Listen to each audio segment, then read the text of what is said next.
gonna treat you the way they treat everybody else. I'm glad he didn't get paid. I hope his break check bounces. I hope he's homeless for what he's done. He doesn't deserve a penny for what he's done tonight. Unbelievable. What an incredible finish. What an incredible match.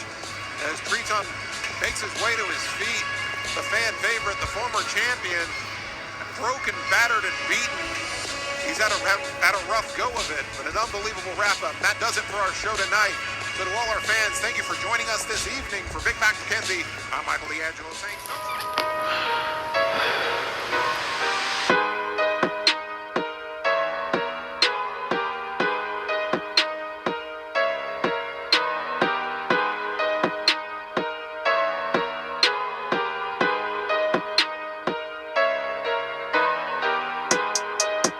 They used to call me Crazy Joe, but now they can call me Batman.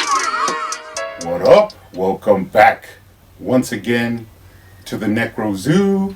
I am Bones. And in this one, let's go ahead and add one more figure to my McFarlane DC Multiverse collection.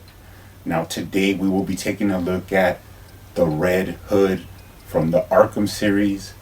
Now this is based on the video game version of the Red Hood. Now we have gotten a lot of different versions of the Red Hood from McFarlane, but this one is actually straight from the game. Now I also went ahead and did a lot of modifications and some painting, custom work, but we'll go ahead and take a look at that later on in the video. Now he does look pretty reckless in the packaging, but let's go ahead and take a closer look at him. But first, he does come with your standard black DC Multiverse stand. Now, of course, these are not really needed. I have no problem standing my McFarlane figures, but sometimes they do come in useful. He also comes with his data file card. On the front, you do have an image from the Arkham Knight game. Pretty cool version of the Red Hood. He's come a long way from the comic version. And on the back you do have some information. Pretty cool. We'll add that to the collection. Now he does come in the packaging with fist hands. So that's one accessory. But he also comes with some pistol grip hands. Now the thing about these hands is that they are that, only hinge wrist, and that kind of limits the way that you could place his hand while he's holding his pistols and all that. So not a big fan of this version of the wrist. I'm not sure if they did it for design purposes or why they decided to go with this kind of hinge wrist, but it really limits the articulation, especially for figures that have weapons like swords or even pistols. But always cool to have some alternate hands, and also we will be tackling that issue later on. Now he also comes with some effects. Now I know these are representations of the video game, like when he beats up people, you see like these effects. I'm pretty sure that's what these are. But for me, they'll just go into a fodder box. I mean, they're always nice little added bonuses, but probably won't be using those too much. Now let's go ahead and take a closer look at the actual figure. Now, first impressions, I do know that a lot of people had different complaints about this figure not being necessarily accurate to the game. And it's not really the sculpt or anything like that. It's more the paint work that they did. But let's go ahead and take a look at him just in the sculpt work and first impressions. Looks like the video game version. We haven't received a version of this, I think, since like DC Direct. And I never actually picked any of those up. So I'm really happy to finally get a version of the Red Hood from the game in my collection. Now you can go online and pretty much pick those up, but I'm pretty sure they're on the higher end of the aftermarket. But this guy is a pretty good addition to your collection if you do not own one. But for all intents and purposes, a pretty cool rendition of the Red Hood from the Arkham Knight series. Let's go ahead and take a look at the helmet. Can't really say head sculpt. I mean, you can, but one thing you can do is you can actually pull back the hood on this figure and see the whole helmet. They kind of got a little sloppy in the sculpting towards the back. I guess they knew that it wasn't going to be visible. And another thing is the paint. People were complaining because this is supposed to be more of a metallic red, and they went with sort of just like a bright red, which is kind of interesting because the hood, they went with like an orange color, and that basically goes for a lot of the red on the figure. They kind of went with an orange color. Now, I'm not sure if that's because there is an alternate version of this that was a gold label from McFarlane. Now, I knew that they were going to come out with the regular version, so that wasn't really like a big priority for me. You can find them, I think, like around $40, so it's not a big deal. Eventually, I will pick him up, but since he's just like that orange color scheme, I'm not sure if I really need to display him or just have him in package for the complete in-box collection, but we'll see how it goes. But although he does have the hood, you can still manipulate his head a little bit. You got side to side. You could look down, not too much up, mostly because of the restriction from the hood. But you do have the articulation in there. It's just, covered up by the hood. So let's go ahead and take a quick look at the articulation. You do have side to side at the waist, really smooth. You do have the full tilt-a-whirl at the waist. You got a lower waist swivel, upper chest swivel, and you can twist him, get him in some action poses. Let's take a look at the crunch. Now, this is rather interesting because it's a different sort of design of articulation. You could actually tell it has like a sort of hinge at the upper torso there, so he does get a really cool L crunch. So I don't know if they did that because it's hidden more or why they actually did this, but the way it connects with the rest of the abdomen is really smooth, but you still get that nice crunch forward. Of course, he could lean back as well. Let's take a look at the shoulder. You got no bushing in there, but you do have the socket because the jacket kind of covers up that gap that would be there, but you got a lot of cool range. Bicep swivel, double jointed elbows look really clean. Moving down, you got that texture of the jacket into these sleeves. Now there's one point there, that is that once again McFarlane missed the pin. They did not paint the pin. It sticks out like a sore thumb, and it's kind of one of my pet peeves, but we will be fixing that. Down into the straps of the sleeves on the jacket, and then into the hand. Now the hands, like I said, are those hinge wrists, so you only get a certain type of articulation on them, and on the other side you have the same thing. Now you can pop this out and put in one of the alternate hands pretty easily. And it's always cool to have fist and alternate hands for your figure, so that's cool. Can get him in a real easy T-pose, really smooth. Put his arms above his head slightly. The jacket restricts it a little bit.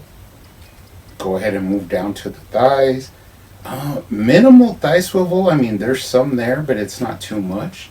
Surprisingly, if you move out his leg, you get a little more of that right to left movement without having a thigh cut. Can kick up pretty high. Kind of restricted from the belts and the straps, but you can kick back really well. And don't be afraid, the rubber trunks actually move out of the way, and when you put them back, they go back to their original shape. Can cock out his knee. You got that McFarlane hip swivel. Double jointed knees, kind of restricted. Straighten them out, up and down at the ankle, right to left. Rocker, even though it's kind of hindered by the cuff of the pants. And then toe articulation. Before we go, let's take a look at that lower body. Tons of sculpt work on here. Straps, buckles, you got the shin guards. You got the magazines for his pistols, which of course there are none. And You could tell there's a lot of cool work. The only thing would be the paint. The paint that the pants are kind of a khaki color when they should be a more darker brown. The boots are also that tan color, which is not correct, but we will be taking a look at all of that. But for what it is for the sculpt work, awesome detail. Take a look at them from the bottom. Some nice tread and no identifying marks. Moving up the back, more of that awesome sculpt work, attention to detail. You got some shells here strapped to the back. You have some in the front as well. The back of the jacket looks really nice. Cool leather texture. Awesome red hood symbol, although it is a bit orange. And then the back of the hood. Some missing paint details there on the back of the jacket. All in all, it's a great figure, great representation of the Red Hood from the game, but the paint is lacking. So starting from the top down to the bottom, let's take a look at the repaints that I did. Well, first off, I did repaint the hood to a more red satin, a brighter red color. Has a little bit of deepness to it and looks really good.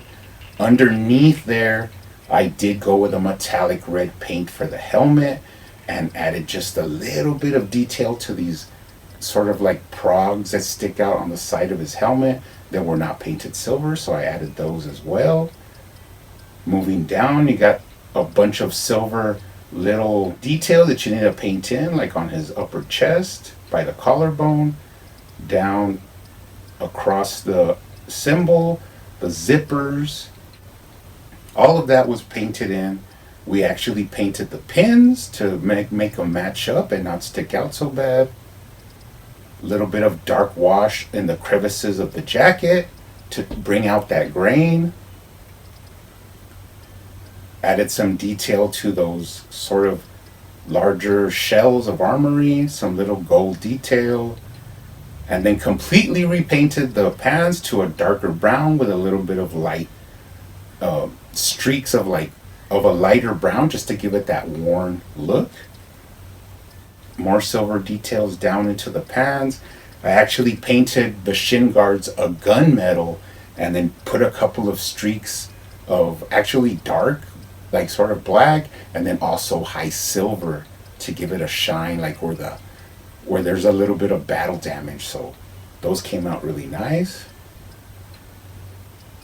Also repainted the boots to a black, sort of a satin finish. Added some silver detail to those like strap buckles that are on there. All in all, a lot of paint going up the back, more of that darker brown, the detail of gold to those shells. And you also have some gray details that I added here onto the back of the jacket. So any red that is like from the waist up, I actually added that brighter red because it was more of an orange color. So tons of detail, tons of work. My eyes are killing me, but I did get it done. Another thing I added was on this middle magazine here for his pistols. You could see where I added like a little circle, which is actually a magnet. And a couple of months ago, I actually ordered these custom Red Hood pistols from the game. Now they were gray, like that gray artist proof color, and I did have to paint them a silver, shiny silver, and then add some red for the little Red Hood symbol on them. And I also added a magnet here to these as well, and that will allow you to actually clip them on. And that will allow you to actually clip them on fairly easily. They have like a little bit of a traction, and you could get them on there for when he has them holstered up. And then we did have to change the hands. Now I used some different hands that actually have the McFarlane ball wrist, but that way you can articulate them in different positions, especially for a figure that has weapons like this. Now you can get him in cool poses, pretty highly articulated figure. Get him with his pistols in his hands.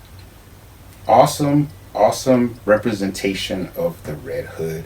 Now, This figure has all the details painted in, has his pistol, has, you know, everything, the metallic red on the helmet. A figure for 20 bucks that you just add these little paint details to and could be an awesome figure, actually worth, you know, a lot more, maybe double even.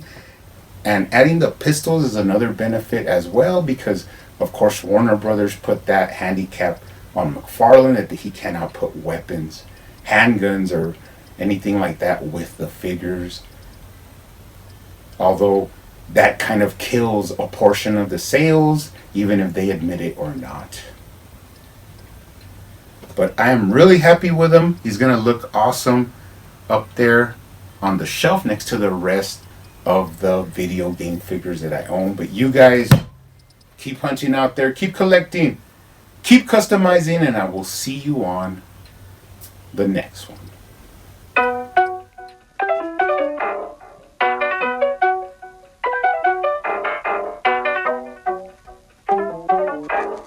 Used to call me Crazy Joe, but now they can call me Batman.